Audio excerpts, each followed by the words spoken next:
com o trabalho? O e-mail não, perdão. Eu coloquei lá no upload de arquivo, no repositório de vocês, os detalhes do trabalho da A2. Vocês receberam? Todo mundo chegou a ver? Vou falar aqui rapidamente sobre isso.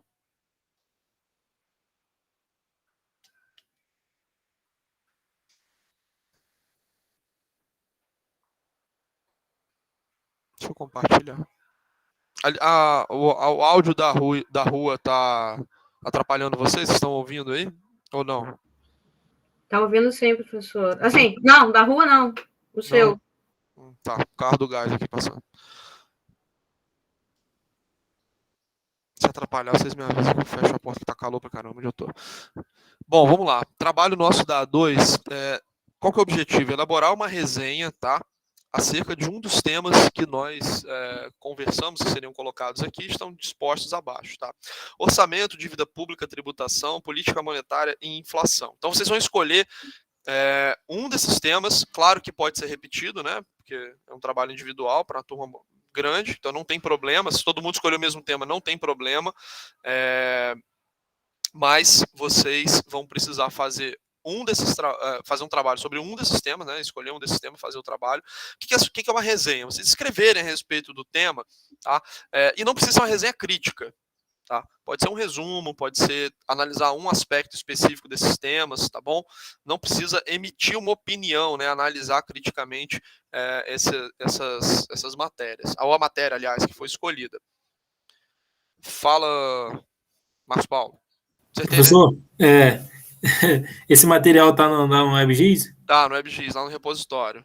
Show. Beleza. Tá bom? O valor é de 2 pontos, tá bom? E esses 2 pontos vão compor a nota da A2.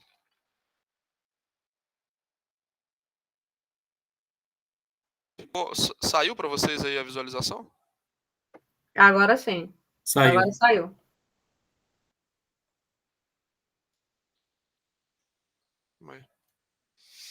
Deixa eu fechar e abrir de novo o arquivo aqui para eu continuar.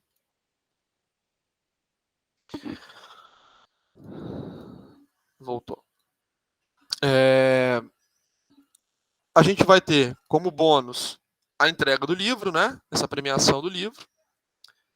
Economia na palma da mão, para o melhor trabalho. Na avaliação subjetiva do professor, ou seja, eu vou analisar subjetivamente, vou definir qual o trabalho na minha concepção, de acordo, obviamente, com as características de entrega, com as regras da entrega, foi o melhor trabalho, e essa pessoa vai receber esse livro, né, Economia na Palma da Mão, como um prêmio aí, um brinde aí pelo esforço. Quais são as características? Mínimo de 20 linhas, máximo de 80 linhas, fonte, time... Tem 16 livros, professor? Todo mundo vai ser primeiro, hein? Tem 16 livros aí? Não tem como. Tem 2, uma para economia política, outro para análise econômica do direito. Um para cada turma, né, da manhã da noite. Não, na verdade, é por matéria. Esse trabalho eu posso fazer, vou pensar para fazer por turma, vamos ver. Fonte Times New Roman, tamanho 11 pontos. A entrega vai ser em DocX ou PDF, tá? A entrega é até o dia 18, né, um trabalho de autoria individual. A forma de entrega é envia por e-mail para o e-mail que está descrito aí, prof.igorfranco@gmail.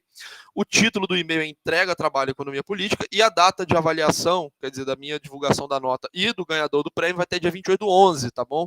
Não é 6, 28/11, tá digitado errado aí.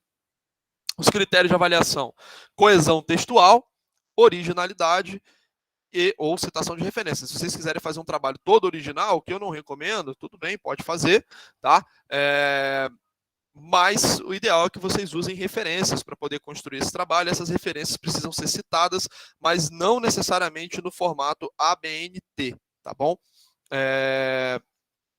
E além disso, esses 2 critérios de coesão e citação de referências e originalidade tem que atender as características que estão dispostas aqui em cima, tá bom? Fonte, tamanho, formato, mínimo e máximo de linhas, data de entrega, beleza? Alguma dúvida? Oi. Esclareça sobre esse negócio da ABNT aí que eu tô lembrando. Não precisa ser na ABNT, não precisa ser formato ABNT. A ABNT é um conjunto de regras para formatação de trabalhos acadêmicos. Não precisa seguir essas regras, tá? Não é necessário. Ao longo da faculdade, os professores vão passar a exigir que vocês sigam o formato da BNT, tá? Porque trabalhos acadêmicos, textos, artigos, etc., são feitos nesse formato, mas para o trabalho não precisa, tá bom? Beleza. Tranquilo, pessoal? Sim, professor. Você saberia alguns livros, algumas coisas de fonte para a gente pesquisar? Então, eu sugiro vocês pesquisarem pela internet. Pelo Google mesmo, né? Não precisa pesquisar livro, não. Uhum. Minha sugestão, tá? Mas também não tem um livro específico para sugerir para vocês. Na realidade, eu falei livro, na realidade eu ia falar autores, né? Às vezes, tipo assim, cada tipo, tema... Igor Franco fala legal sobre esse assunto. Então, cada tema vão ter autores bem diferentes. A parte de orçamento e dívida pública, você tem Felipe Salto, Fábio de Ambiage, são autores, mas novamente, eu não acho que vale a pena, não tem necessidade de vocês recorrerem a livros. Eu acho que a internet tem um bom material, obviamente não pode ser qualquer link, né? Tem que ser um link... tem que ser uma página que goze de prestígio. Agora, dentro da biblioteca virtual de vocês têm acesso a livros de economia, inclusive os livros da nossa matéria, que vocês podem utilizar também para poder fazer o trabalho. Eu falei livros, na realidade eram autores, né? Sim, sim. De economia eu não conheço. Quem seria? Eu recomendo, não só para a minha matéria, mas para todos, vocês recorrerem bastante à biblioteca virtual que vocês têm no painel do aluno, né? Que, se não me engano, é da Saraiva. Sim. Eu acho que vale a pena, tá? Vocês olharem com carinho aí, porque e se habituarem a fazer isso, né? A olharem essa biblioteca para todas as matérias, porque ela tem muitas obras interessantes. Sim. Bom.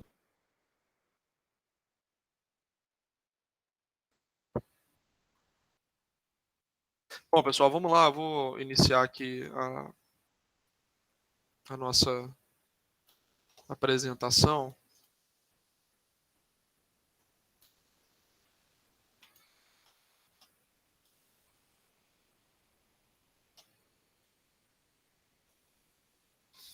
Bom, para a gente fazer rapidamente uma revisão do conteúdo da aula passada, a gente começou a falar dos instrumentos de política macroeconômica e nós falamos de política fiscal. Relembrando, a política fiscal ela tem a ver com duas dimensões da atuação do Estado.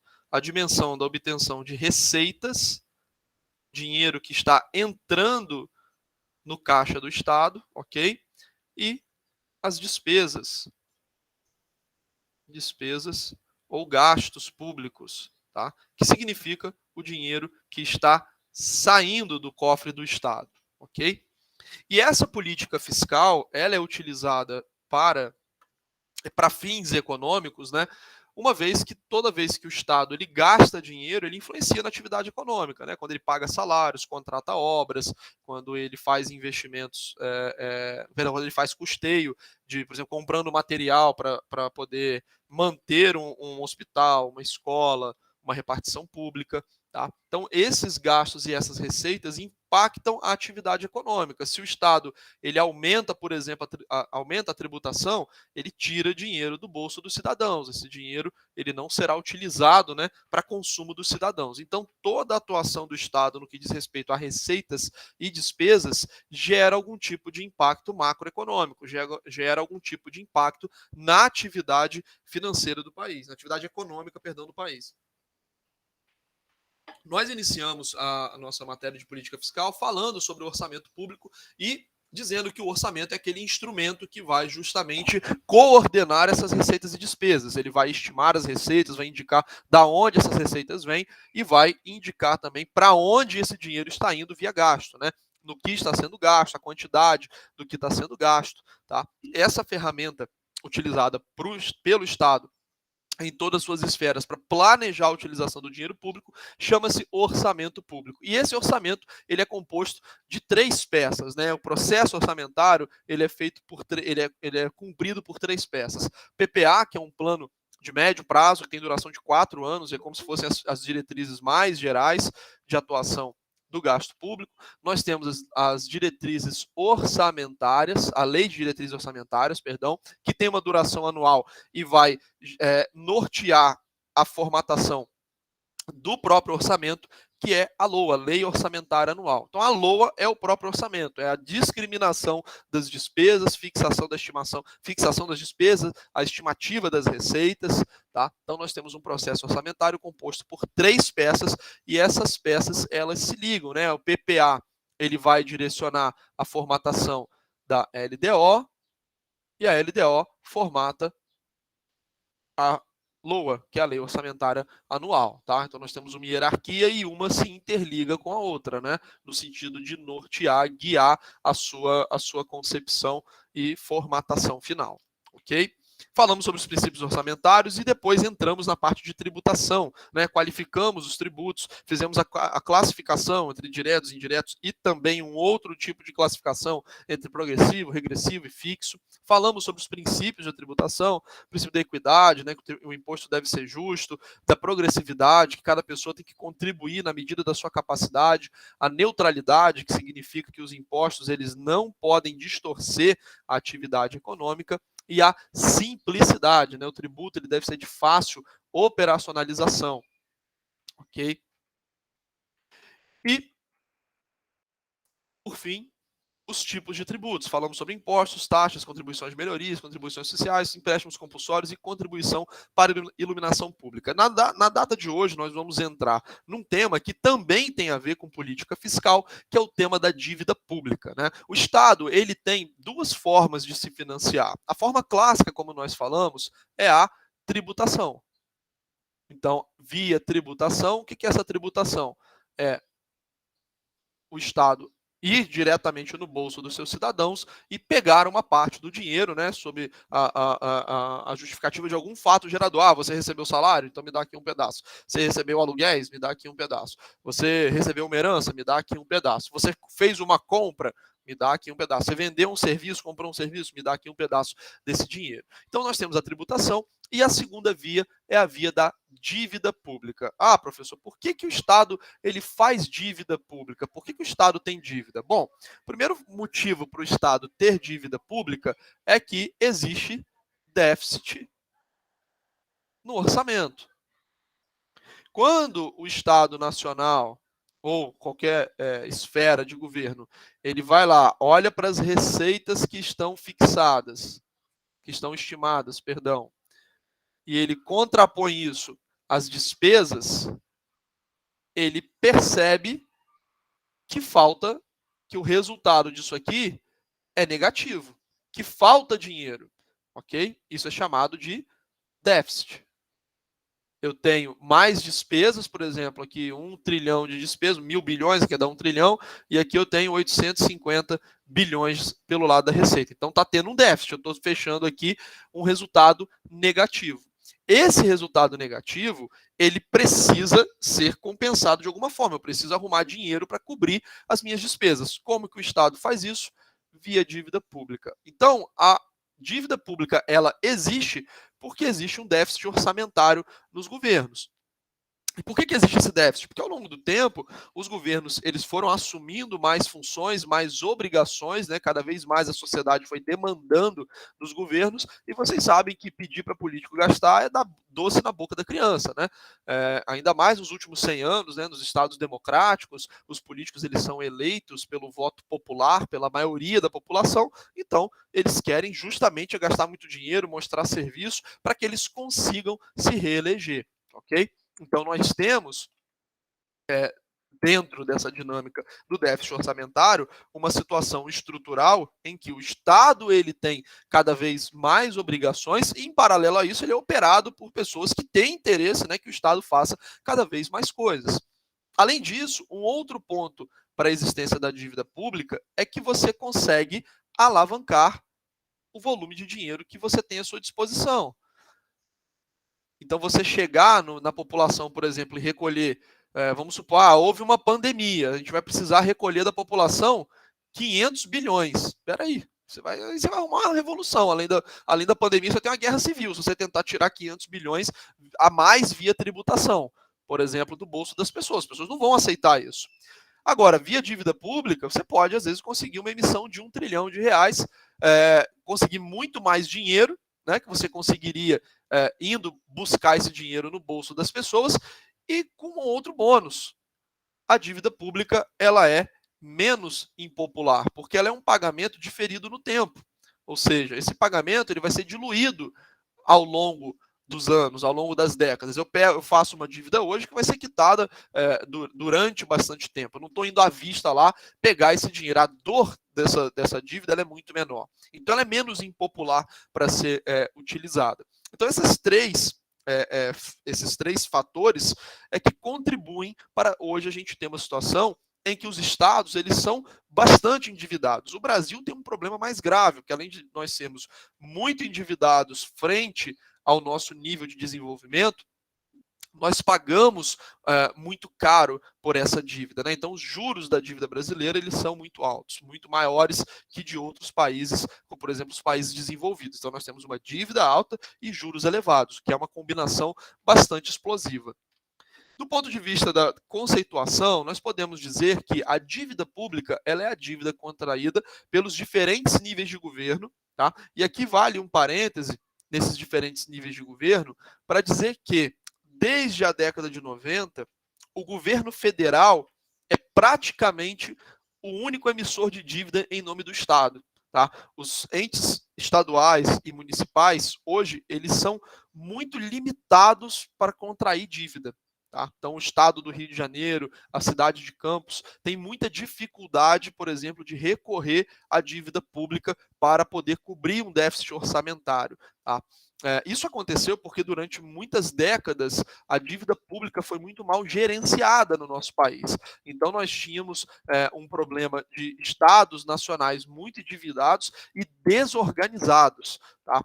Isso gerou, isso foi um dos fatores que contribuiu até para a nossa hiperinflação, né? Os estados criavam dinheiro do nada via bancos públicos, etc.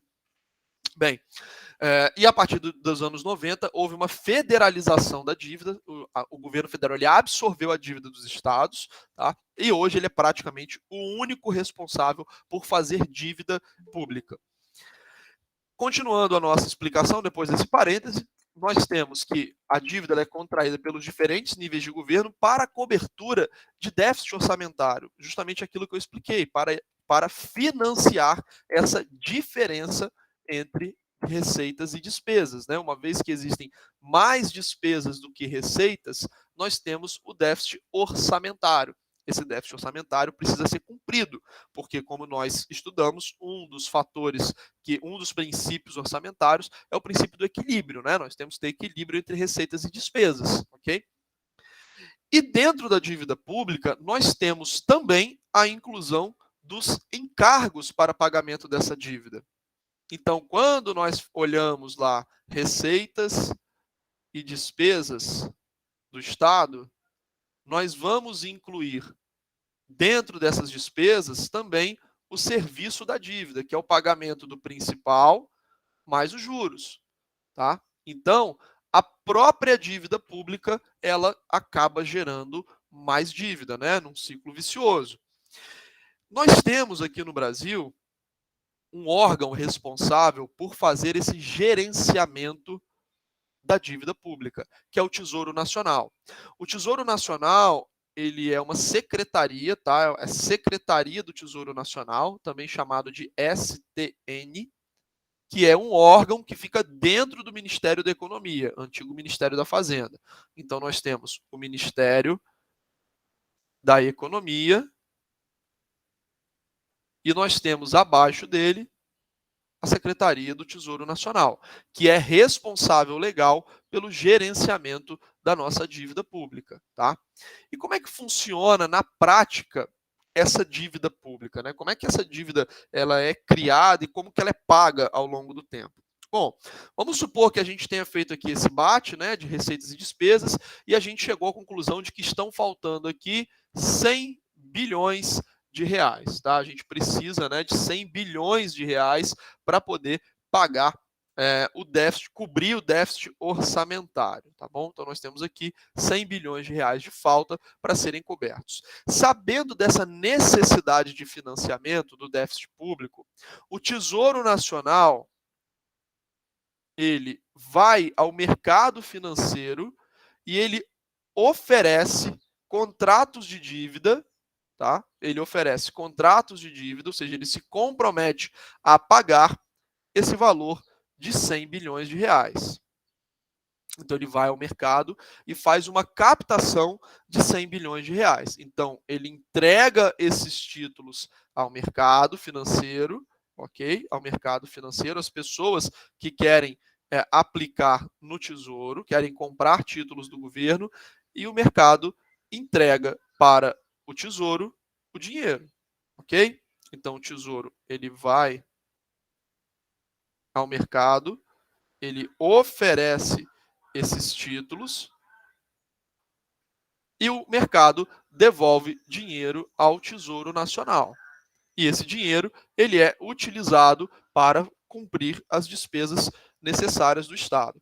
Ah, professor, por que o mercado empresta dinheiro para o governo? Porque quando o governo ele oferece esse contrato de dívida, ele está se dispondo a pagar o capital que ele está levantando mais juros, tá? Então o mercado ele só empresta dinheiro para o governo porque ele vai receber de volta aquele capital emprestado mais uma taxa adicional, uma taxa de juros adicional. Essa taxa de juros que o governo paga adicionalmente, ela pode ser fixa, ela pode ser flutuante, ela pode ser indexada, por exemplo, a uma moeda estrangeira, como o dólar, tá? Então o governo ele tem diferentes maneiras de remunerar o Estado, o mercado, as pessoas que tiveram interesse, né, de fazer esse empréstimo para o governo.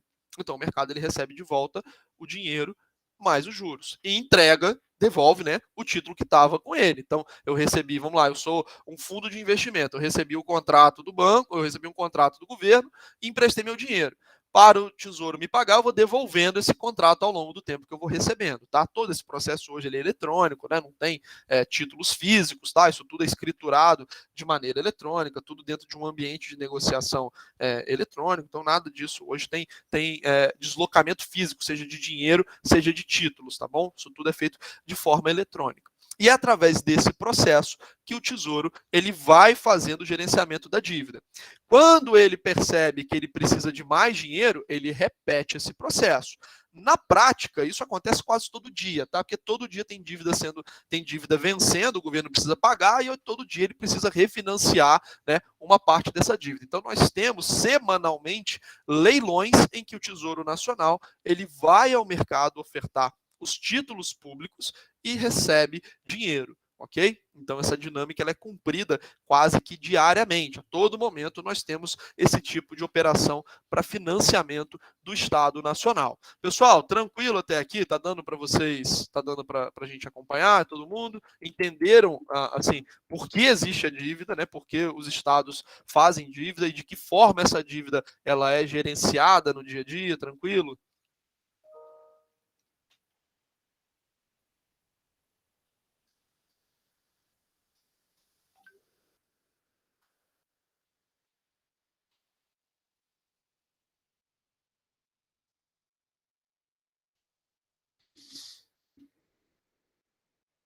Só a Cláudia que entendeu? Todo o resto dos alunos entenderam também?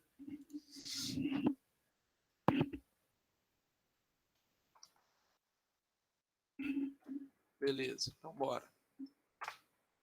Para a gente consolidar, a dívida pública ela é normalmente gerada para compensar lacunas no orçamento. Por que eu falei que ela é normalmente gerada? Porque nem sempre essa dívida pública ela vai ser utilizada para cumprir essas lacunas.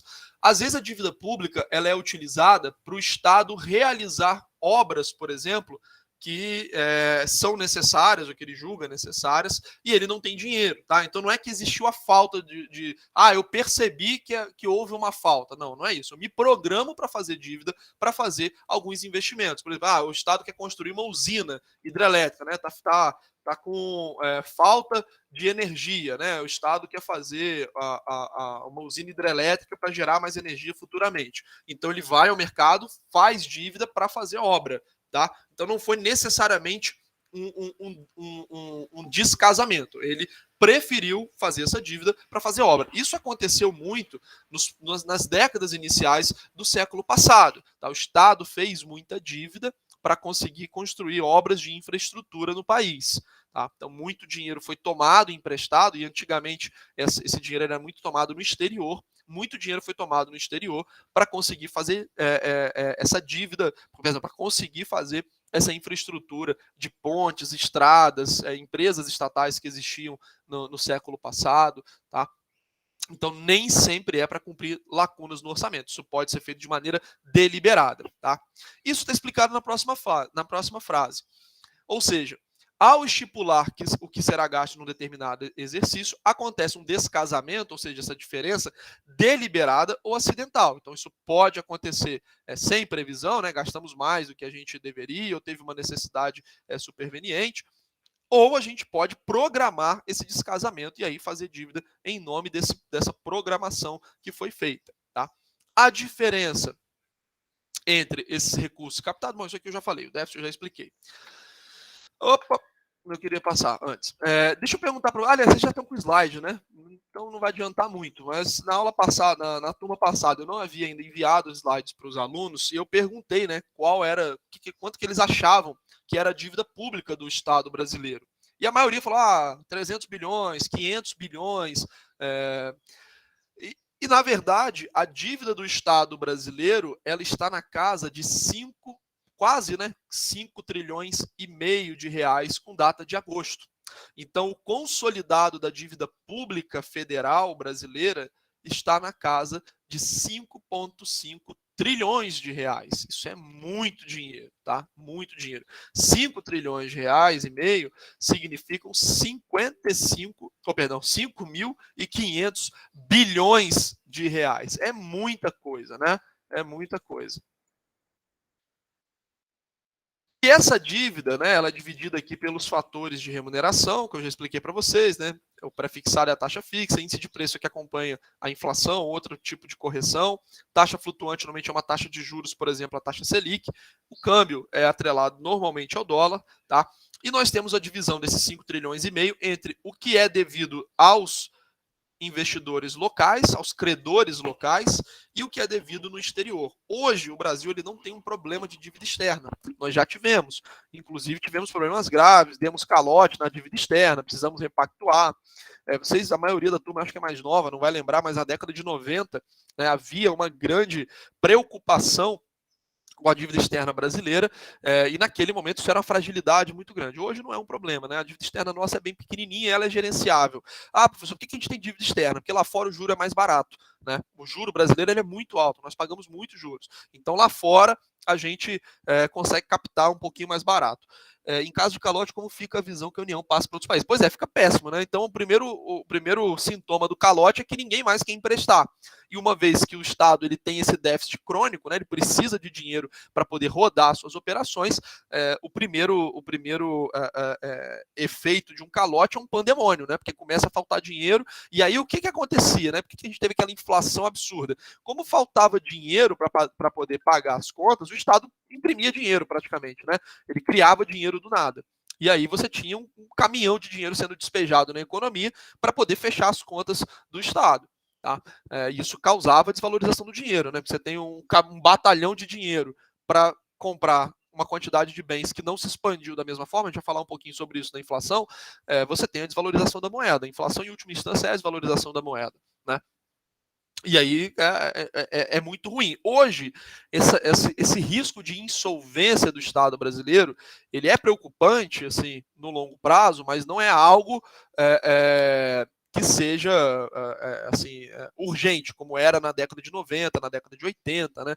Cobrar dívidas herdeiros da coroa. Aí o problema é que a gente pode, assim, o problema, vejam só, né? Eu já falei para vocês da diferença entre os conceitos de fluxo e os conceitos de estoque, tá? E eu falei isso para vocês quando nós falamos de pobreza, né?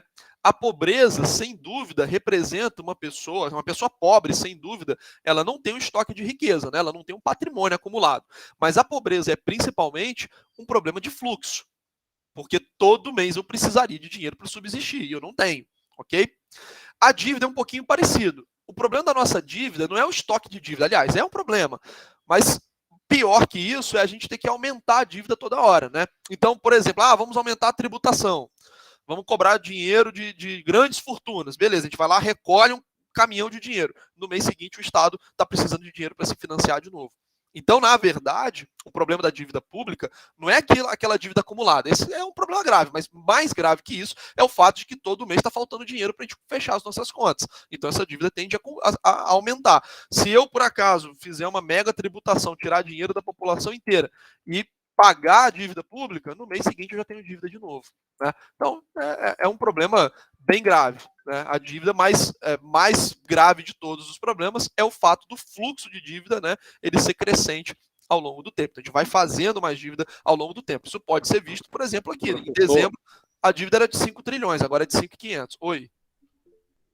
A dívida pública em si, estou falando assim já de várias vezes, assim, pelo que eu já tenho participado já há tempo, não é a questão de uma gestão também, eu não estou dizendo que não há dívida pública, mas eu acho assim, muito assim, desfavorável, né, na realidade que tem que ser feito, né, a dívida pública sempre, né? Eu estou falando assim, a má gestão, não estou dizendo dessa agora, estou falando de várias, já há tempo já, há muito tempo.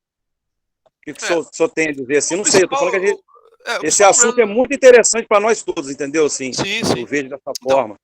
O grande problema da dívida pública não é propriamente a dívida, é o nível de gasto público, porque por a gente gastar demais, falta dinheiro, e aí a gente tem que fazer dívida, né? Então a dívida é o bombeiro. Então você imagina que a casa está pegando fogo, vem um bombeiro e você fica bravo com o bombeiro, que tá bom. O bombeiro é um sintoma do que está acontecendo, né? Ele só está lá porque tem fogo. A dívida é mais ou menos isso. A dívida está num patamar muito alto, significa que ao longo dos anos, ao longo das décadas, ao longo dos centenários que nós tivemos, que a nossa dívida remonta ao tempo em que a gente era colônia ainda, né? Mas ela se agrava muito no século passado e nesse século. Bom, isso é um sintoma de que a gente está gastando muito. Então, o principal problema da dívida pública brasileira hoje não é a dívida, é o gasto público. A gente gasta muito. Ah, professor, corrupção influencia? Influencia, mas se a gente acabasse com a corrupção, a gente continuaria gastando muito. A má gestão influencia? Influencia. Mas eu me arrisco a dizer que se a gente acabasse com a má gestão e com a corrupção, a gente ainda teria um problema grave de gasto público. A questão é que o Estado brasileiro ele assumiu compromissos de gastos incompatíveis com o tamanho da economia, né? Então, por exemplo, o nosso sistema de previdência social é um sistema de previdência muito grande, muito amplo, que é difícil encontrar paralelos nas regras que nós tínhamos antes da reforma em outros lugares. Então era um sistema muito benéfico, né? Em contrapartida, ele custa muito caro. Ele é muito caro. O sistema, a Previdência, ela é o maior sugador de dinheiro que a gente tem do gasto público, né? Não estou falando que a gente não tem que ter Previdência. Claro que tem que ter, mas as regras, elas eram muito favoráveis. Salário de funcionalismo são muito altos, né? Muito mais altos comparativamente que em outros países, né? Os funcionários públicos, eles têm um prêmio salarial, principalmente no nível federal, estadual e municipal nem tanto, tá? E aí é um problema mais de eficiência do gasto, nesse caso estadual e municipal. Mas no nível federal, nós temos muito gasto com funcionalismo. E aí depois você tem outros problemas que aí vão entrar a má gestão e a corrupção. Subsídios, né? A gente dá muito subsídio tributário, abre mão de cobrar imposto de muitas empresas, né? Porque cada empresa acha que ela tem o direito de pagar menos, cada cidadão acha que ele deveria ter um benefício tributário. Então a gente acaba abrindo mão de recolher dinheiro via tributo, gasta muito dinheiro em outras coisas, o resultado disso é um déficit muito grande. Fala, Marcos Paulo.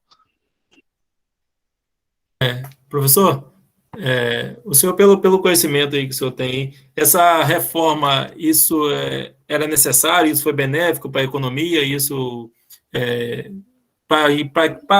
também para a questão popular, também para a população, isso trouxe uma melhoria, vai trazer uma melhoria a médio e longo prazo? Como é que está? O que você tem a dizer reforma sobre da Previdência, você fala, né? Isso, Então, a reforma da Previdência, ela foi essencial. O problema é que essa reforma ela deveria ter sido feita 30 anos atrás. A reforma de Previdência, ela tramitava no Congresso desde a década de 90. E vocês vejam que no governo Fernando Henrique, a reforma não foi aprovada por um voto. Incrível, né? Um voto não aprovou a reforma do governo Fernando Henrique e o deputado depois veio dizer que ele votou errado, que ele não sabia. Mentira, né? Claro que ele sabia. Né? Mas o deputado, não foi culpa dele exclusivamente, né? Porque mais gente votou para não ter a reforma. Mas o deputado que foi cobrado, né, dizendo que foi ele o culpado por não haver reforma na Previdência, ele disse que ele votou errado. Mas aí o assunto ficou sepultado, porque toda reforma de gasto público é impopular. Né? Professor, a reforma é boa para os aposentados? Não. Aliás, precisa aposentar assim diferente, né? Porque já está aposentado. Mas para quem vai se aposentar? Não, é ruim. Claro que é ruim você se aposentar mais tarde, você ter, às vezes, uma previsão de recebimento menor do que você gostaria, mas para o país ela é essencial, porque não adianta eu ter um melhor sistema de previdência do mundo se ele não é sustentável. Aliás, o mais benéfico sistema de previdência do mundo se ele não é sustentável. Vou dar um exemplo: China não tem previdência, não existe aposentadoria pública na China, tá? E a China tem um nível de renda per capita parecido com o do Brasil. Então o Brasil sustenta um dos sistemas mais caros do mundo, com o nível de renda per capita da China, que não tem previdência nenhuma. Tá? Não tem sistema de proteção social na China, praticamente. Né? Cada família se vira lá, se a pessoa envelheceu, pede ajuda ao filho, se não tem filho, vai pedir esmola na rua, vai para um asilo, em que se der sorte de encontrar um asilo público, então não tem. Tá? Países em desenvolvimento, normalmente, eles têm regras mais rígidas de previdência. A previdência no Brasil, ela não tinha paralelo em lugar nenhum do mundo. Tá? Você tinha, sei lá, 2 países, um no Oriente Médio, e isso por conta de regras islâmicas, na interpretação deles lá. Você tinha, se não me engano, Egito, e um país da América Central que tinham regras parecidas com o do Brasil. Não existia. Por exemplo, pensão por morte. No Brasil, antigamente, você tinha, sei lá, dois idosos, né? Aí morre um idoso. O idoso que ficou, o viúvo, a viúva, recebia o salário integral. Mas peraí, tinham 2 pessoas comendo naquela casa e vivendo. Aí morre uma, a outra fica com o dobro de renda.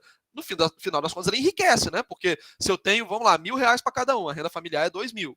Mas para 2 pessoas, per capita ali é 1.000. Aí morre um, o outro fica com a renda per capita de 2.000. Ele enriqueceu, né? Ele teve um acréscimo de renda por conta da viuvez. Isso não deveria existir, não é justo que isso aconteça, né?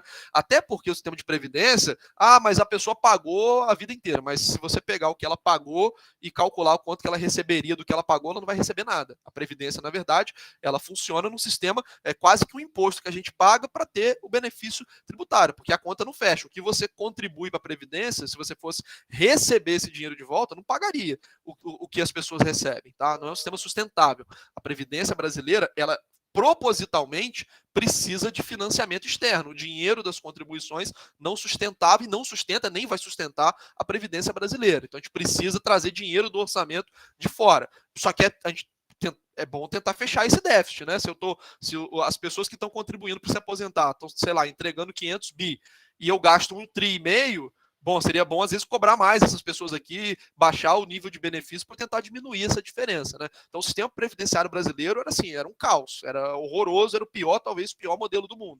Então era extremamente necessário que fosse feita a reforma da Previdência. Porém, é claro que ela é ruim para quem depende depois da aposentadoria pública. Agora, a má notícia é que a reforma da Previdência, ela pretendia economizar em 10 anos R$1 trilhão.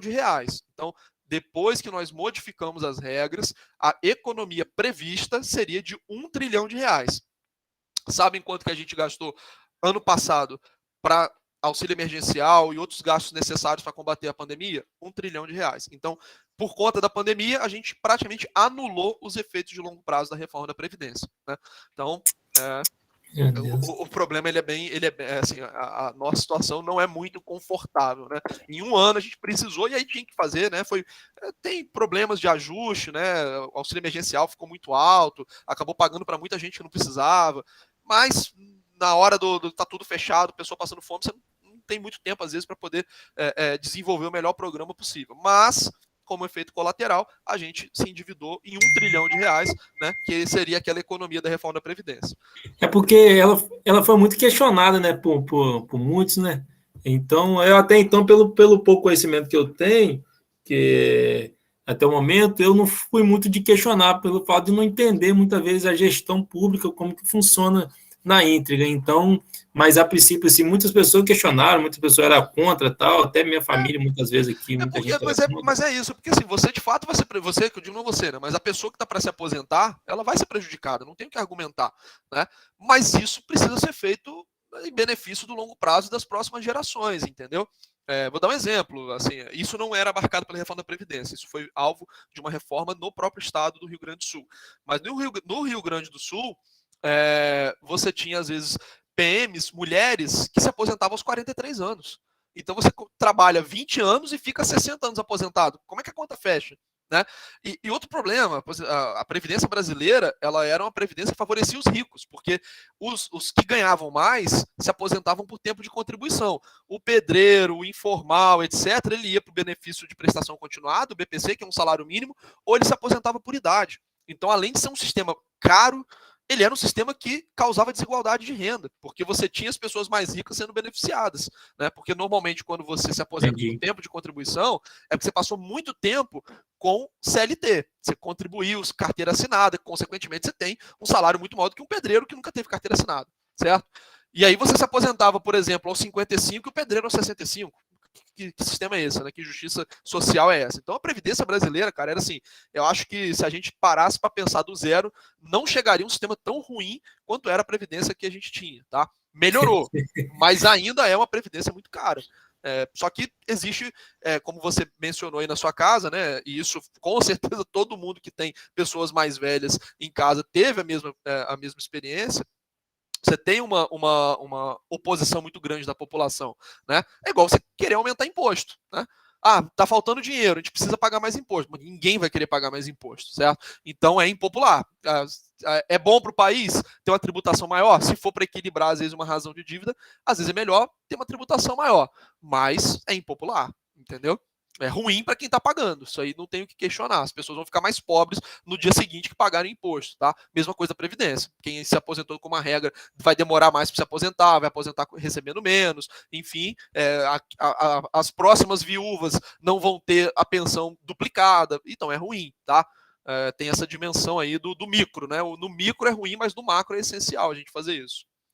Show? Pessoal, vamos seguir aqui, senão a gente vai focar a Previdência, é um tema muito interessante, mas e longo também. Mas obrigado aí pelas perguntas. Cristiano e Marcos aí, que principalmente falaram mais. Adriana, deixa eu ver o que você colocou aqui. Reforma do salário federal na aposentadoria, mas sem desvio para quem precisa.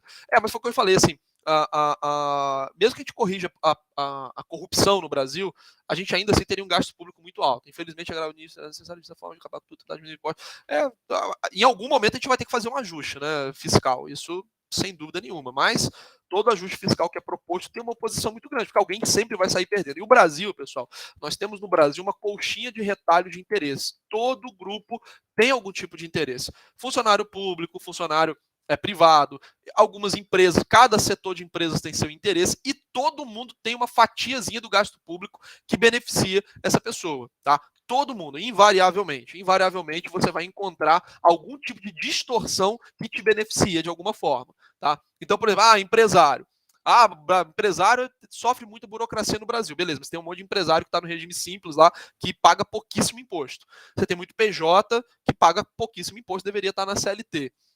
Mas quem está na CLT tem que pagar imposto de renda. O imposto de renda no Brasil é baixo, né?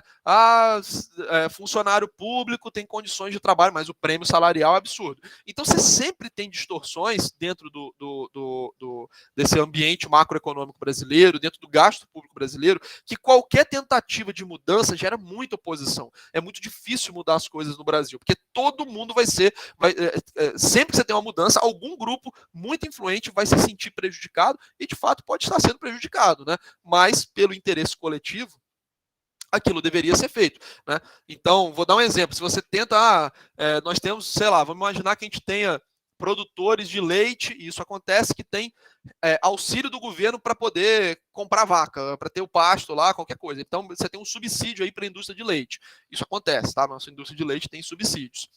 Esses subsídios, eles fazem com que toda a população pague, sei lá, 15 bilhões de reais a mais de impostos. Bom, então não seria melhor que a gente tirasse esse subsídio, né, para a indústria do leite pagar? Bom, vai ter uma mobilização absurda das empresas, dos funcionários do setor, só que do outro lado a população brasileira do país inteiro não vai às ruas para poder, quer dizer, a mobilização difusa, ela é muito mais difícil do que a mobilização concentrada. Então, quem está sendo atacado se mobiliza, faz gritaria, vai na imprensa, etc, etc. Agora, a coletividade brasileira que seria beneficiada não vai fazer uma passeata em todas as cidades do Brasil para acabar com o benefício dos produtores de leite, né? Então, por isso que é muito difícil, né? Os benefícios concentrados, eles têm uma oposição também muito concentrada de quem está sendo prejudicado, tá? Vamos seguir. Último ponto que eu queria falar para vocês em relação à questão da dívida pública, que O conceito de primário e nominal, ele é muito importante dentro dessa matéria de dívida pública e gasto público, tá? Normalmente a gente fala de déficit, porque o que ocorre nos últimos anos no Brasil é o déficit primário, ou seja, falta dinheiro. Mas nós poderíamos falar também de superávit primário. O que é isso? Eu já dei uma pista para vocês. Superávit primário. O consolidado disso aqui é chamado de resultado primário. Já vou explicar. Por outro lado, nós temos aqui o resultado nominal.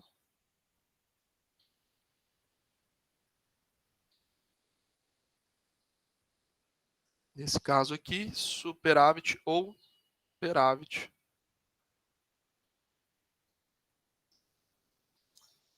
ou déficit nominal. O que significa esse conceito primário e nominal, pessoal?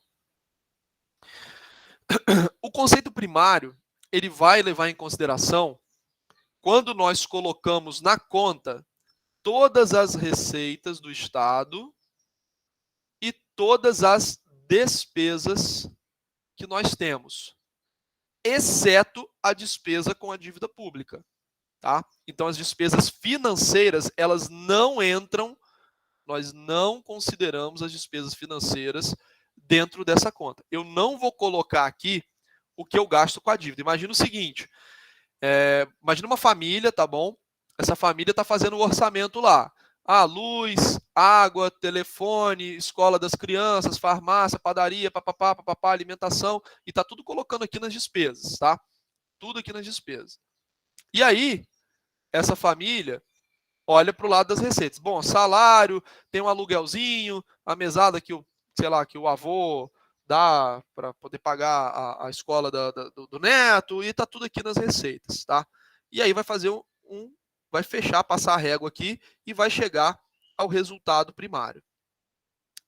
Vamos supor que essa família tem uma dívida, mas ela não vai colocar aqui, ela não vai colocar no lado da despesa o que ela gasta com a dívida no banco, tá? Vamos supor que ela tenha feito um empréstimo pessoal e ela tem que pagar todo mês lá o capital mais juros, só que ela não vai incluir aqui nessa etapa essa despesa com a dívida que ela possui. Para quê? Por que ela não vai fazer isso? Porque a gente quer saber se essa conta, considerando os seus recebimentos normais e as suas despesas normais, se essa conta ela está fechando no positivo ou no negativo. Se ela está fechando no positivo, é um superávit primário. Se ela está fechando no negativo, é um déficit primário. Para que interessa saber isso? Porque eu preciso saber se vou precisar fazer mais dívida para pagar os gastos correntes ou não. A pior situação que tem para uma família ou para um Estado nacional, porque o princípio financeiro é o mesmo, é faltar dinheiro para o dia a dia, para as coisas que são obrigatórias serem pagas. Escola, luz, água, telefone, alimentação. Se está faltando dinheiro para isso, se fechou lá receita e despesa, e está faltando dinheiro nesse resultado primário, significa que você vai ter que aumentar a sua dívida. Ok? Significa que você vai ter que fazer dívida. Então, lembram quando eu falei para vocês que o problema do Estado brasileiro é o problema dos gastos? É justamente aí que está o problema. Quando a gente faz essa conta, a gente percebe que a gente está gastando muito. Tá? E aí nós temos um resultado primário negativo. Na década de 90, final da década de 90, principalmente, o Estado brasileiro ele se comprometeu a fazer uma sequência de resultados positivos analisando essa conta. Ou seja, o Estado brasileiro na década de 90 e no início da década de 2000, ele tinha sucessivos superávites primários, tá? Ele tinha sucessivos superávites primários. Significava, então, que a gente conseguia controlar o crescimento da dívida ou mesmo reduzir a nossa dívida, porque sobrava dinheiro, e aí a gente pegava esse dinheiro e ia lá e pagava um pedaço da dívida. Sobrava esse dinheiro, chegava lá e pagava esse pedaço da dívida. Isso durou mais ou menos uns, talvez, 15 anos, né, de superávit primário, e foi praticamente abandonado lá no primeiro governo Dilma, a equipe econômica da época tinha uma concepção muito ultrapassada do que fazer na economia, fez muita dívida para tentar gerar crescimento, não gerou crescimento, aumentou muito o endividamento do Estado e, ultimamente, a gente tem incidido reiteradamente no déficit primário, ou seja, falta dinheiro para o dia a dia e antes de considerar os encargos que eu já tenho contratado de dívidas anteriores, eu preciso fazer mais dívida. Consequentemente, o que acontece? O endividamento público ele continua subindo e sobe numa velocidade muito grande. Tanto que em dezembro a dívida pública era 5 tri e agora é 5,5, ou seja, aumentamos em 500 bilhões em 8 meses a nossa dívida, tá? Isso acontece porque a gente não está economizando o suficiente para controlar o crescimento da dívida ou para reduzir essa dívida. Quando a gente olha para o resultado nominal, é mais ou menos o que a gente fez ali, só que nesse caso eu vou incluir as despesas com as dívidas que já existem, tá? Ou seja, eu vou incluir aqui a conta financeira. Eu vou colocar juros, a atualização monetária, o capital que eu estou pagando, para, no fim das contas, de verdade, saber quanto que eu vou ter que fazer de dívida para conseguir fechar totalmente as contas, né? Então, vamos supor que eu tenha fechado, só como exemplo, né? Vamos supor que o meu primário tenha sido mais 30 bi, ok? Eu tive um superávit, só que quando eu coloco aqui esse resultado primário, vem a conta de juros e encargos da dívida e me dá uma despesa de 50 bi, tá? O resultado final vai ser 20 bilhões. O que é esse resultado final? É o resultado nominal, tá? Então, 20 bilhões terão que ser feitos de dívida para a gente poder rolar esses compromissos financeiros. Ah, professor, então não adianta nada, né? Ter resultado primário de 30 bi se no fim das contas está menos 20. Bom, se não tivesse os 30, seria 50. Então, com certeza, vale a pena a gente ter o resultado primário positivo, né? Porque se eu não tenho primário positivo, a minha despesa final, o meu déficit final, que é chamado de déficit nominal, ele seria ainda maior, ele seria ainda mais problemático, tá? Então, esses dois conceitos, quando nós analisamos dívida pública, eles são muito importantes.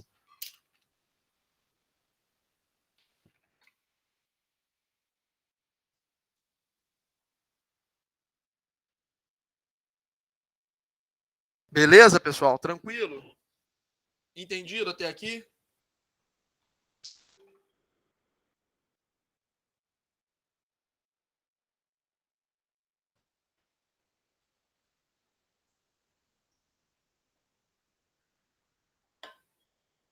Ô, professor, Opa, fala aí.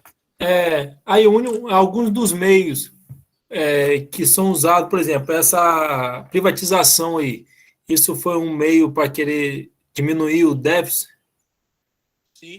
Sim, as privatizações elas geram receitas extraordinárias, né? Que não é a receita que você conta no seu orçamento, tá? Privatização, imagina o seguinte, traz para a situação de uma família que está com uma dívida muito grande e ela tem algumas propriedades, tá? Sim. Que eventualmente ela não usa ou não são tão importantes para ela. Então Ela ela renda. vende essa propriedade, tá? Ou a renda, né? Que é o caso de uma concessão, tá? E pega esse dinheiro para tentar diminuir a dívida que ela tem, entendeu? Entendi. Correto. Então a privatização é uma maneira deles fazerem eles, que eu digo assim, o governo, na verdade, né, é uma maneira de o governo fazer uma receita que não era esperada e usar esse dinheiro para abater dívida. Na década de 90, a maioria das privatizações acabou sendo utilizada, né, para abater dívida, o que no fim das contas aparentemente não funcionou, porque a dívida continuou crescendo, mas se não fossem as privatizações, essa dívida seria ainda maior, né? Provavelmente, se não fossem as privatizações, na verdade, essa dívida já tinha explodido e já teria dado um outro calote, né, na nossa dívida. Tá? No seu ver, a privatização é algo bom, positivo? No Brasil, eu acho extremamente positivo, porque, infelizmente, a gente não tem governança nas coisas públicas. Das estatais. A gente não tem governança, de forma geral, nas estatais para entregar um bom serviço e ter preços de mercado, tá? Ou você entrega um bom serviço muito caro, ou, como é a maioria das vezes, você entrega um mau serviço e muito caro. Tá? Então, o Estado brasileiro ele não é um bom gestor de empresas, nunca foi. Tá? Pouquíssimas exceções nós temos em estatais que eram eficientes. Tá?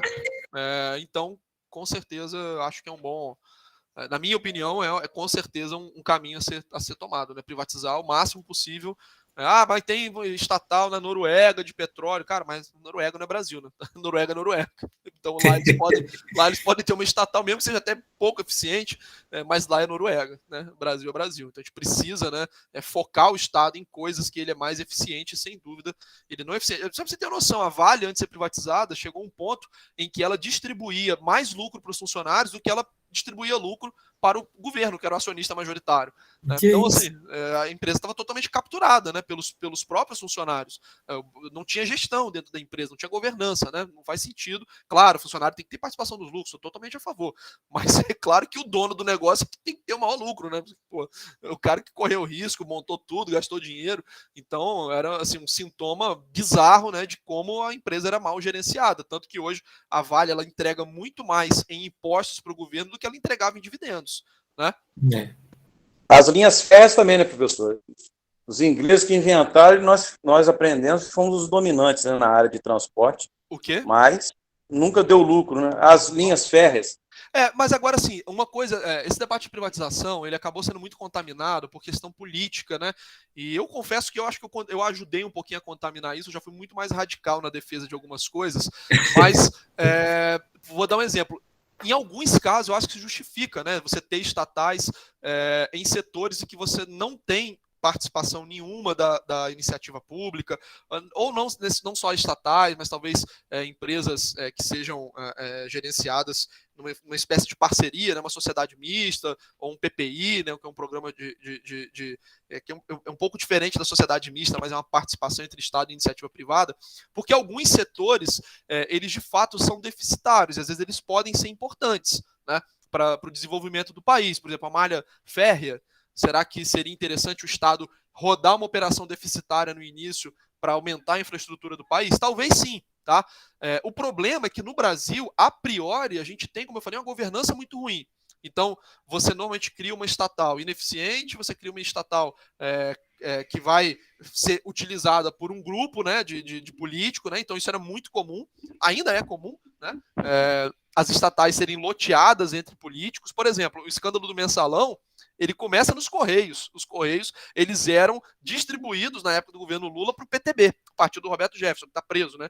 E parece que rompeu com o presidente agora. O Roberto Jefferson, ele mandava nos Correios. Para que o PTB quer os Correios? Qual o interesse do PTB na distribuição de cartas e mercadorias? Era claro que eles usavam isso para corrupção, né? Então você tem diversos problemas nas empresas estatais do Brasil ao longo do tempo. Agora melhorou muito, né? Depois da Lava Jato, principalmente, as empresas estatais, as maiores, principalmente, adquiriram um nível de governança muito grande, mas ainda acho que vale essa privatização, tanto pela necessidade do dinheiro do Estado precisa de dinheiro, quanto pelo fato de que elas seriam melhor gerenciadas na iniciativa privada. Eu não estou dizendo que elas são hoje mal gerenciadas, pelo contrário, acho que melhorou muito, mas elas seriam melhor gerenciadas dentro de uma ótica de mercado, e o Estado tem outras ferramentas, não estou falando que o Estado tem que sair totalmente da atividade, mas ele pode regular a atividade, né? Ele pode ter agências reguladoras fortes, então ele estipula regras para aquela atividade, e aí ele supervisiona, ao invés de ele atuar lá dentro diretamente, né? É muito mais eficiente economicamente ele fazer isso. Beleza? Pessoal, vamos nós aqui, senão não dá tempo a gente falar da nossa matéria. Está um pouquinho atrasado aqui. Mas é bom, essas perguntas são ótimas, eu gosto muito. Mas vamos lá. Vamos falar agora de um assunto que está completamente em voga, que é o tema da inflação. E a partir do momento que a gente vem para a inflação, a gente não fala mais de política fiscal, e sim de política monetária, tá? A inflação, ela não é um instrumento de política monetária, mas ela diz respeito a um assunto monetário, ok? Ela está dentro dessa área aqui de interesse, tá bom? Mas o governo, ele normalmente não usa a inflação para cumprir os seus objetivos macroeconômicos, tá? Antes da gente prosseguir, todo mundo que tem um pouco mais de idade, até que é mais novo também na turma, né? Aí já começa a ficar triste, né? A idade para os alunos só está aumentando, né? Pessoal de 18 anos, daqui a pouco eu estou botando 20 anos na frente aí de distância. Bom, mas quem com certeza parar para pensar, né, de alguns anos para trás, vai lembrar que, por exemplo, hoje você compra, sei lá, uma cerveja long neck a R$9 e essa cerveja era 6. Essa cerveja já foi 5, já foi 4. Né? Quando eu era criança e lançou o Plano Real, você comprava Coca-Cola 2 litros com R$1. Acho que nem era R$1, era até menos. Tá? Mas você comprava Coca-Cola 2 litros com R$1. Hoje Coca-Cola 2 litros acho que está R$10 no supermercado. E aí você pensa assim, bom, será que as pessoas estão gostando tanto desses produtos, estão dispostas a pagar mais? Não, na verdade não. De forma geral, o que aconteceu para o aumento do preço desses produtos foi um fenômeno que nós chamamos de inflação. Tá? E a inflação, ela é qualificada tecnicamente como um aumento contínuo e generalizado no nível de preço. É muito comum a gente ver no jornal, assim, a inflação do tomate foi 30%. Tecnicamente, aquilo não é inflação, porque a inflação é um fenômeno difuso. Significa que todos os preços da economia, eles estão subindo. Não todos exatamente, mas a maioria está subindo. E não é um mês que acontece. Isso acontece ao longo do tempo. Tá? Então, se eu tenho o preço do tomate, o preço, sei lá, de uma caneta, que sobe de um mês para o outro, isso pode ser, às vezes, um evento específico, pode ser uma dinâmica específica naquele mercado, às vezes o produto caiu em gosto popular e o preço dele subiu. Tá? Isso não é necessariamente inflação. A inflação ela é um fenômeno generalizado, então acontece em diversos produtos da economia e acontece ao longo do tempo. Tá? Então, a gente observa um aumento esse mês, no mês seguinte, no outro mês, e isso vai acontecendo ao longo do tempo. Tá? Então, a inflação, tecnicamente, é um aumento contínuo e generalizado. Não se confunde com um aumento esporádico, pontual, tá? Em algum tipo de produto, em alguma classe de produtos que pode estar sofrendo uma dinâmica específica. Por exemplo, quebrou a safra de arroz, né? O preço do arroz subiu, porque tem menos arroz, mas depois ele vai voltar, porque a safra vai normalizar, tá bom? Agora, se quebra a safra do arroz, e aí você já está tendo aumento de preço em outras coisas, e o arroz contribui para o aumento de preço de outras, aí a gente vai ver que aquela quebra de safra contribuiu para um fenômeno inflacionário, contribuiu para a dinâmica inflacionária daquela economia, tá bom? Mas é bom a gente gravar que a inflação é um aumento contínuo e generalizado. Um aumento só não é suficiente para ser classificado como inflação. Ah, professor, e essa inflação, ela é boa ou é ruim? Bom, você tem de um lado a inflação. A inflação, como eu falei, é um aumento contínuo e generalizado do nível de preço. Essa inflação, ela tem como seu contraponto... Meu Deus, esqueci como é que é oposto em matemática. Vou botar diferente aqui, tá? A inflação, eu acho que é uma exclamação, né? Exclamação igual. Bom, não lembro mais. A inflação, ela é o oposto da deflação. A inflação é um aumento de preço. A deflação é uma queda de preço também contínua e generalizada.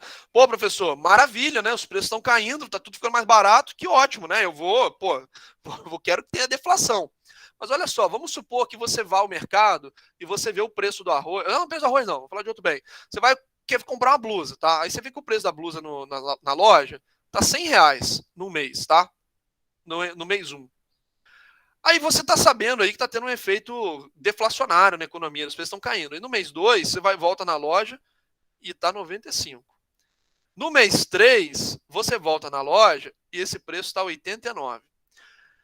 Bom, você vai fazer o seguinte, vou deixar cair mais um pouquinho, né? Quando estabilizar, eu vou comprar. Só que da mesma maneira que você é inteligente, todas as pessoas, por mais que tenha um pouquinho de diferença de QI, vão ter esse mesmo raciocínio, né? Porque é um raciocínio um pouco raso, né? Todo mundo está olhando isso, está percebendo que o preço está caindo. O que as pessoas vão fazer? Bom, então eu vou esperar um pouquinho para consumir, né? Eu vou esperar um pouquinho para comprar. Todo mundo esperando para comprar, todo mundo esperando para consumir, essa deflação, ela começa a se acelerar. E os preços vão caindo. E as coisas não vão sendo vendidas. Se as coisas não vão sendo vendidas, os empregados vão sendo mandados embora, né? Porque não tem demanda. As pessoas não estão consumindo. Depois que esses empregados são mandados embora, nós temos os fornecedores sendo afetados. Depois nós temos as empresas sendo afetadas. E aí a economia já foi para o saco, né? Porque ninguém compra nada, todo mundo espera os preços caindo, e aí vai gerando menos renda, porque as pessoas estão perdendo emprego, as lojas não estão vendendo, o fornecedor não está vendendo, e aí isso vai ladeira abaixo. Então a deflação, que é o contrário da inflação, é um fenômeno tão perigoso, ou até mais, do que a inflação descontrolada, tá? Então a deflação, ela não é desejável, porque esse efeito deflacionário, no longo prazo, ele desestimula a atividade econômica. Por outro lado, uma inflação controlada no curto prazo e no longo prazo demonstra que a atividade econômica ela está se desenrolando de maneira positiva, ok? Então é bom a gente fazer essa distinção entre inflação e deflação, beleza?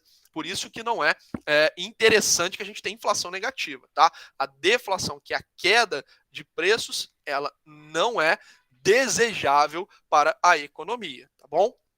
Para a gente entender o que na prática é inflação, vamos imaginar o seguinte, tá? Vamos supor que nós tenhamos aqui, vamos lá, vamos botar aqui um nível de preço e um nível de produto, tá? Vamos supor que esse nível de produto aqui, vamos pensar em camisa, tá? A gente consegue produzir 100 camisas, tá bom? Preço não. Fala de dinheiro. Vamos falar que a gente tem aqui.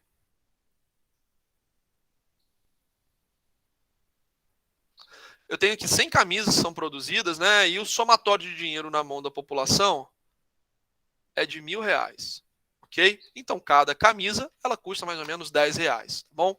Então, eu tenho aqui um preço de equilíbrio de R$10, ok?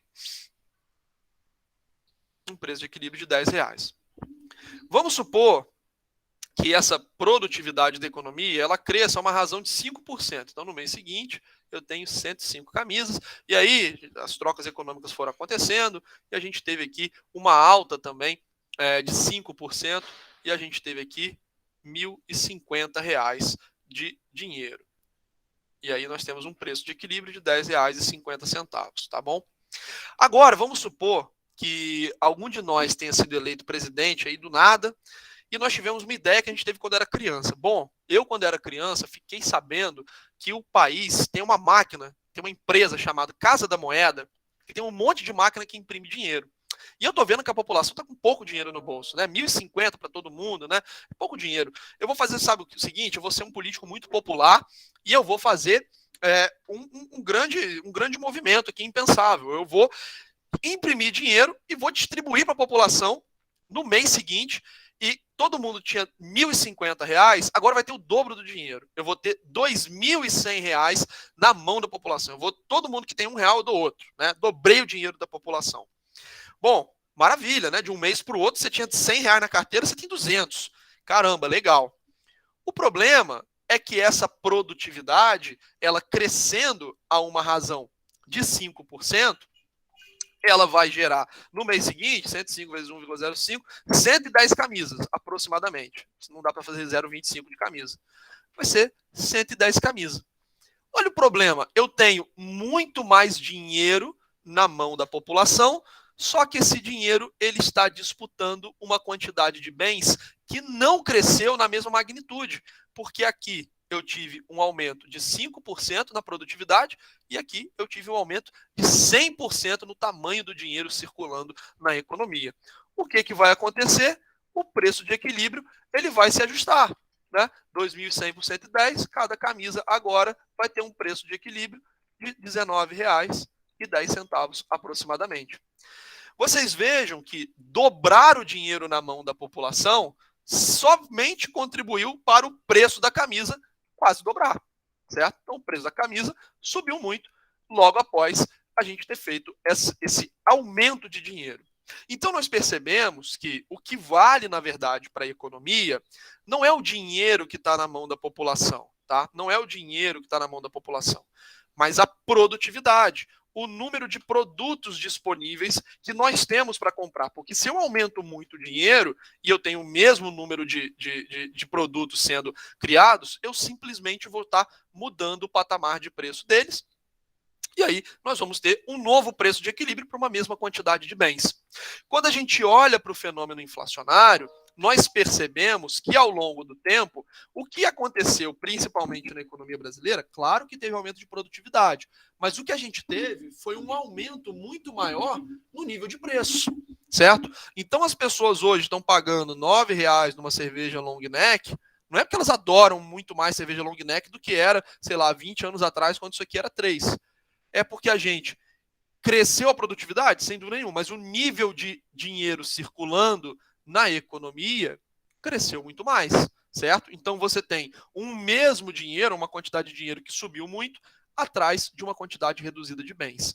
Em última instância, o fenômeno inflacionário, ou seja, em última análise, o fenômeno inflacionário, ele é um problema monetário, tá? Então, a inflação, em última instância, é justamente uma quantidade maior de dinheiro buscando uma mesma quantidade de bens. Então, quando nós analisamos a inflação no longo prazo, nós observamos um efeito neutro da moeda, né? Não adianta eu ter mais moeda se eu tenho uma quantidade de bens que não acompanhou aquele crescimento, certo? Então, eu vou ter muito mais dinheiro no bolso, mas eu vou ter um número de produtos que não acompanham esse crescimento, consequentemente eu só estou pagando mais caro pelo mesmo produto, né? Eu tenho muito mais dinheiro, mas esse dinheiro ele vale menos porque ele está comprando a mesma quantidade ou, em um caso muito mais grave, uma quantidade inferior, tá? Então a inflação, conceitualmente, ela é um aumento contínuo e generalizado de preço e ela é causada no longo prazo por um aumento na quantidade de moeda. Ok, pessoal? Tranquilo até aqui? Ficou claro essa explicação da moeda subindo e do número de produtos que não sobe? Por que esse preço aumenta? Porque vocês imaginam que é quase como se fosse um sistema de leilão. Tem muita gente com dinheiro para comprar, mas tem pouco bem. Então um fala assim, eu pago R$12 na camisa. O outro fala, não, eu pago R$12,50. Então eu pago R$19,10, é o que equilibra o mercado. Ok? Então, quando nós temos um acréscimo no nível de dinheiro para um mesmo número de produtos, é por isso que os preços sobem, porque a gente começa quase numa espécie de leilão, ok? Então essa inflação no longo prazo, ela é um fenômeno monetário. Beleza? Tranquilo?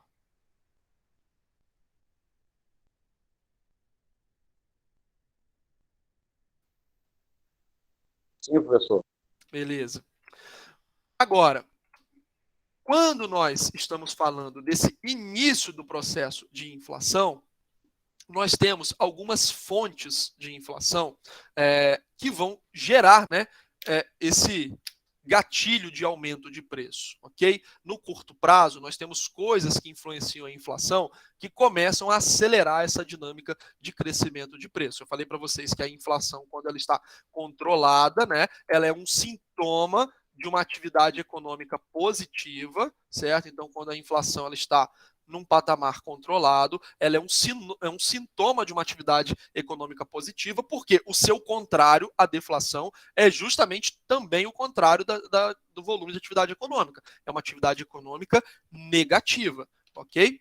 Mas o que começa, né, o que contribui para essa aceleração de preços no curto prazo? A estrutura de mercado, por exemplo, um mercado oligopolista ou um mercado monopolista, certo? Vamos pensar, por exemplo, em postos de combustíveis. Tá? A Petrobras, nós temos uma competição grande ou pequena dentro desse setor de postos? Pequena, né? Nós temos poucos postos, né? Tá bom, Marina, valeu. Nós temos poucos postos, certo? Temos poucas distribuidoras, temos poucas marcas de gasolina, consequentemente, ele é um mercado oligopolista. O que acontece quando sobe o preço do combustível lá no fornecedor? Rapidamente, os postos eles repassam esse aumento de custos para os seus consumidores. Por que eles fazem isso? Porque eles sabem que a concorrência é muito baixa. Então todo mundo vai fazer. O consumidor não tem tanta possibilidade, né, de recorrer a preços diferentes. Vai ter diferença? Vai. Mas, de forma geral, todos vão repassar o aumento de custo quase que integralmente. Só que quando a gente olha, por exemplo, no setor de restaurante, se você olhar o preço, o aumento de preço, por exemplo, de carne subiu, sei lá, 20%, 30% no ano, você não teve um aumento de 20%, 30% nos pratos de carne nos restaurantes. Por quê? Porque aqui você tem uma competição muito maior. o número de restaurantes ele é muito grande, né? E aí você acaba tendo um empresário que resolve absorver um pouquinho desse aumento de custo, não repassar para o consumidor, o outro absorve totalmente, o outro repassa, mas ele vê que o seu concorrente não fez isso, ele tem que retroceder. Então, quanto maior é a competição de um mercado, menor é esse repasse de preços para o consumidor final. Menor é o aumento de preços que nós temos na economia. Então, quanto mais competitivo é um mercado, menor é o aumento de preços que nós percebemos ao longo do tempo. Isso vale também para uma economia nacional. Uma economia nacional fechada, vamos supor, tive uma quebra na safra de arroz, como eu falei anteriormente. Então, eu só tenho arroz nacional aqui no Brasil, supondo, tá? É proibido importar. Teve uma quebra de safra de arroz aqui no Brasil que aumentou em 20% o custo do arroz. O que vai acontecer com o consumidor? Ele vai ter que pagar mais caro por esse produto, né? Se nós temos toda uma economia fechada, nós temos também cada setor fazendo o seu repasse de preço, porque ele não tem competição de outros produtos internacionais. Mas vamos supor que o arroz aqui no Brasil teve quebra de safra, mas o arroz lá da Ásia não teve. Então, se eu posso importar o arroz, eu vou trazer o arroz a um preço mais barato. Então, no preço final do arroz, eu vou ter um alívio desse aumento do mercado nacional, porque eu estou importando arroz de outros lugares. Agora, se não for possível fazer isso, se a economia for fechada, se for proibido, né, você trazer produtos de outros lugares, aí você vai ter uma pressão de preços maior, porque a concorrência ela vai ser reduzida. Então, tanto a estrutura de mercado quanto o grau de abertura da economia, eles partem da mesma lógica. Menos concorrência, normalmente significa mais inflação. Ok? Um outro ponto que favorece a dinâmica inflacionária no curto prazo é a dinâmica das estruturas sindicais. Se os sindicatos eles são muito fortes, eles conseguem pressionar por um aumento salarial, nós temos a seguinte dinâmica. Vamos supor, houve um aumento nos custos de produção de um determinado produto, tá bom? Custo de produção de um determinado produto. Vamos pensar o pior dos mundos. Os custos de produção de um determinado produto subiram. Então, a gente vai ter mais preço. Nós temos uma economia fechada. Então, nós temos uma baixa competitividade internacional, uma baixa competição internacional. Consequentemente, fica mais fácil repassar o preço, ok? Nós temos mais preço.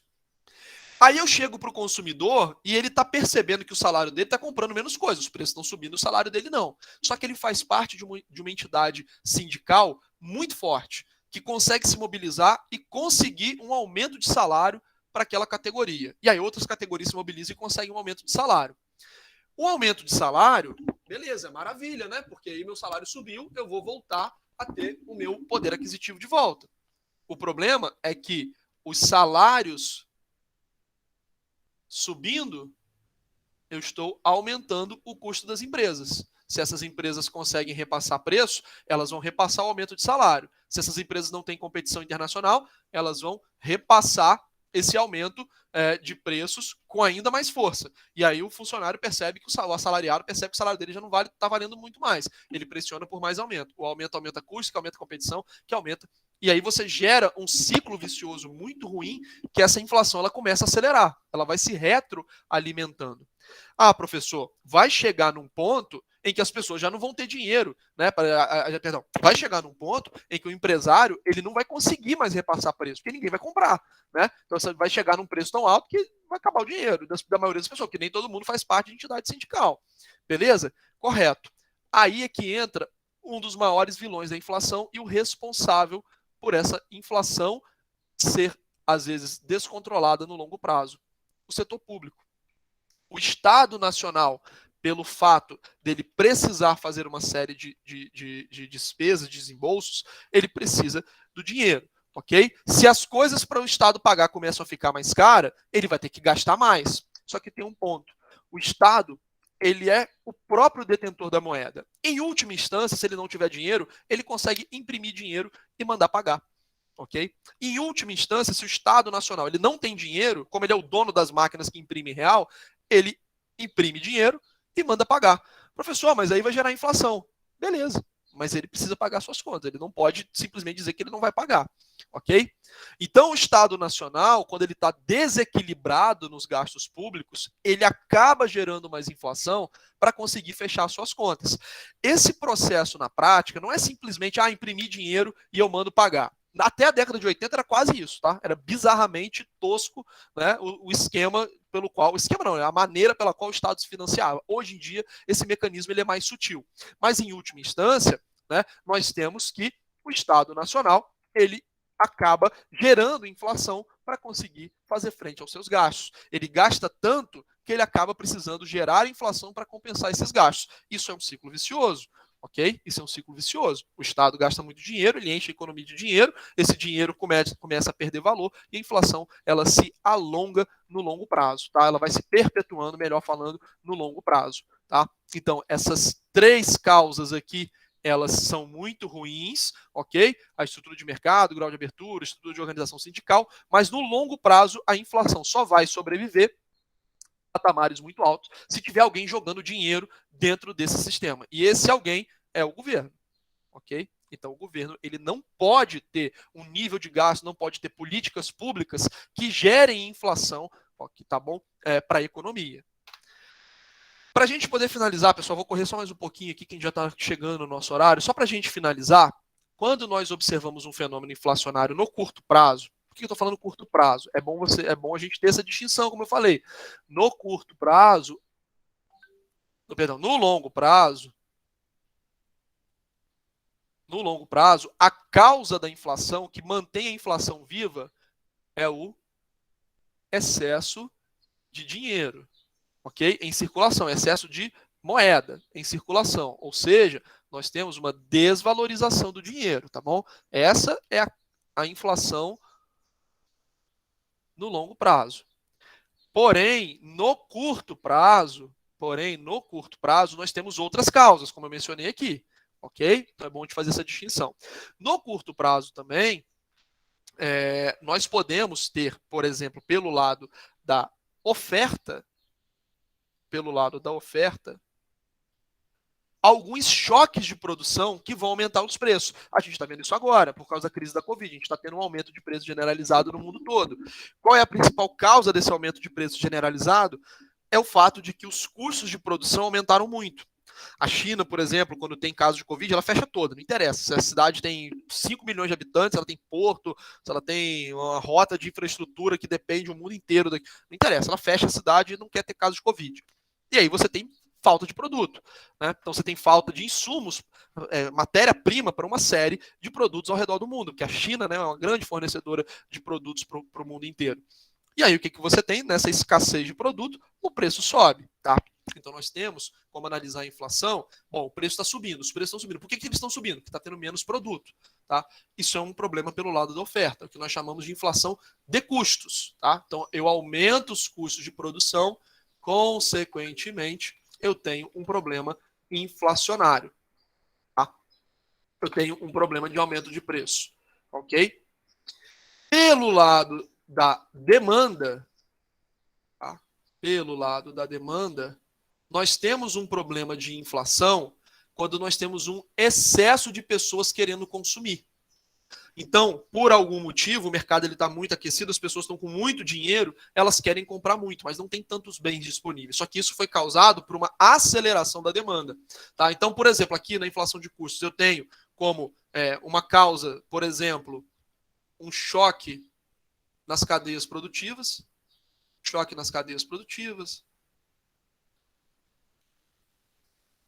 Eu tenho, por exemplo, uma quebra de safra.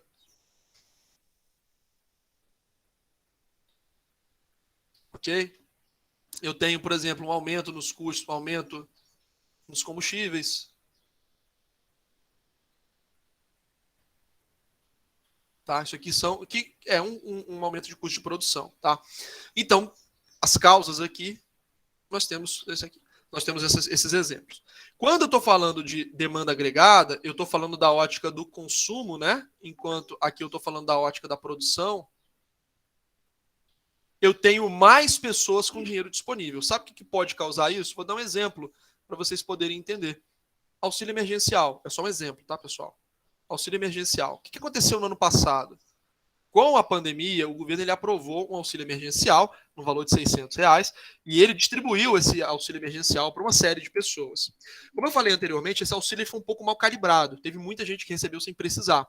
O efeito líquido disso foi gente tendo mais dinheiro.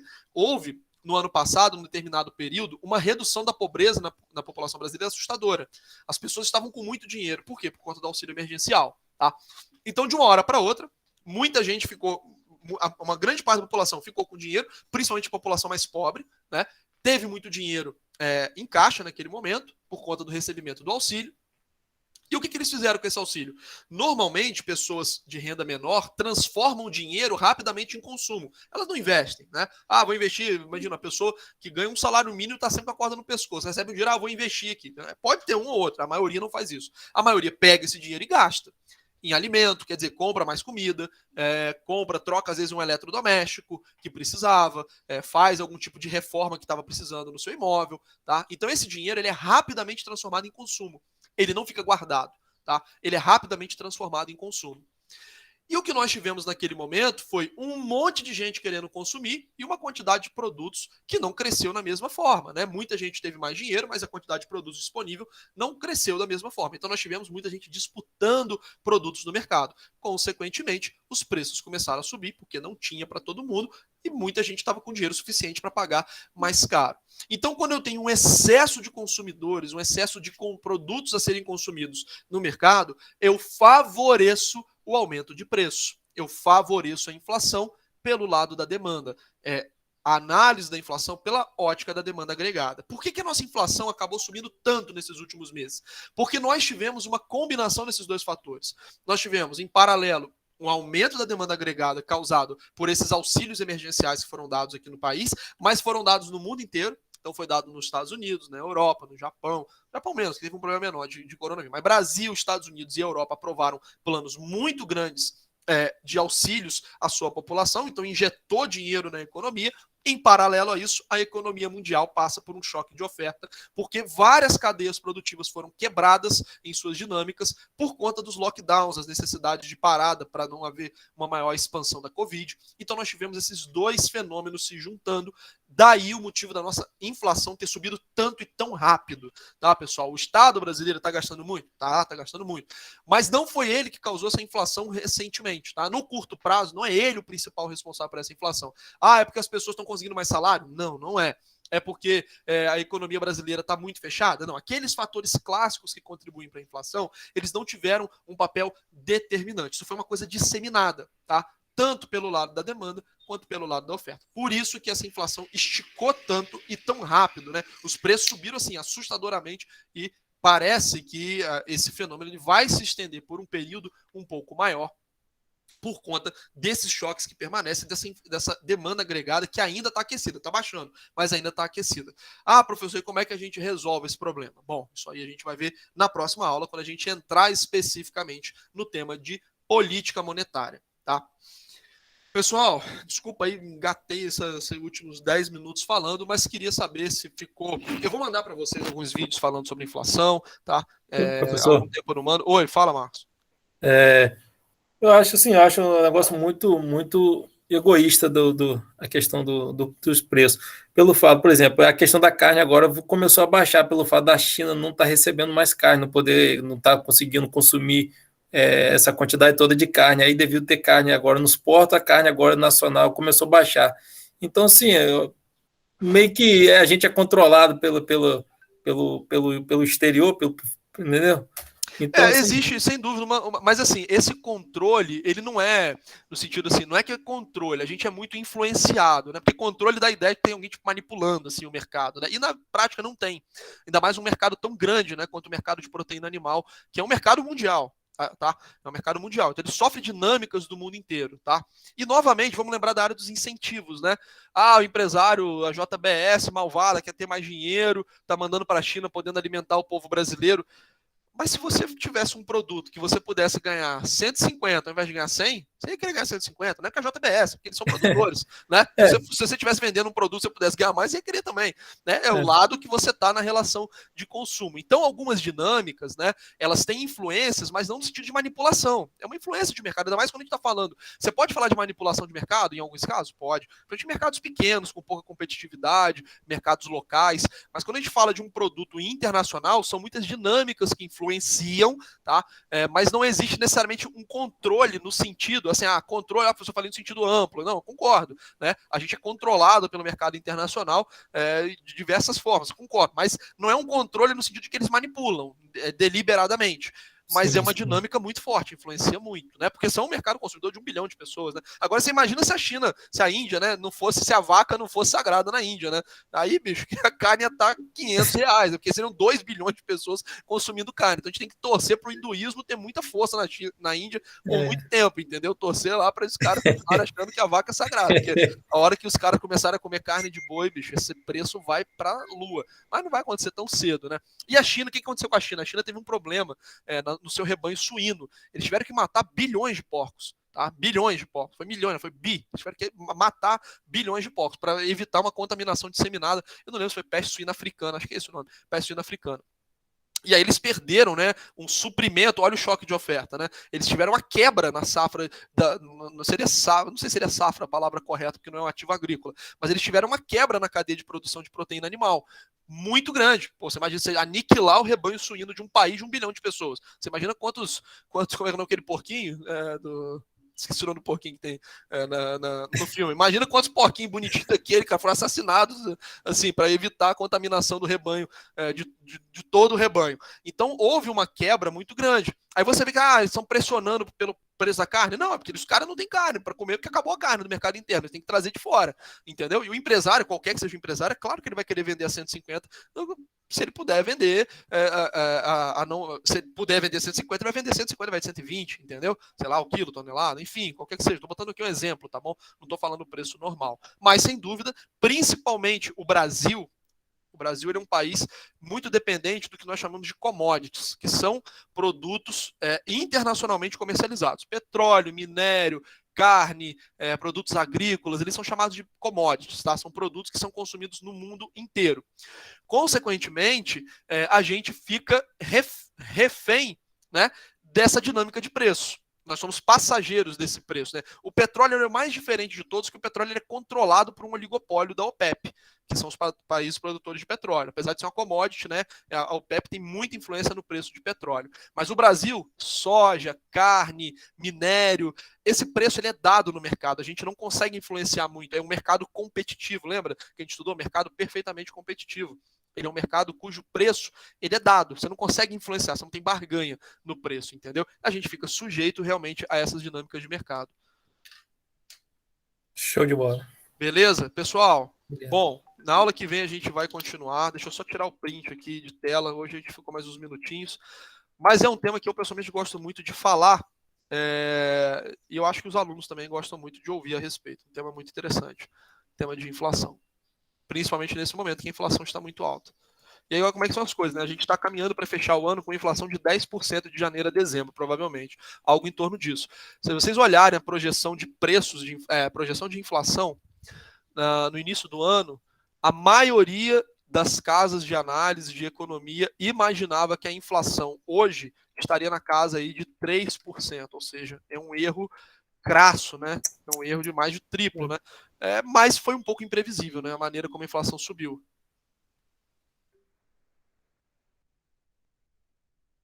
Pessoal, já peguei aqui, tá? A lista de presença. Vou desejar para vocês uma excelente semana. A gente se vê na semana que vem. Tá bom? Bom final de semana, professor. Valeu. Um abraço. Valeu, Tchau. bom final de semana. Professor, Oi. esse material também tá lá na WebGIS lá? Tá sim. Você falou que o outro material tá onde lá? Também no mesmo lugar, repositório. Repositório, deixa eu anotar aqui só. Aí esses rasbiscos assim não fica salvo, não fica também? Não fica não, cara, eu não salvo não. Vou tentar salvar a partir de agora. Mas vai ficar salvo na gravação, né? Mas na gravação acho que fica. Na gravação... Fica também, Fica, na gravação fica. Tá, beleza. Então. Show. Valeu, Adriano. Obrigado. Valeu, Luan. Valeu. Até mais.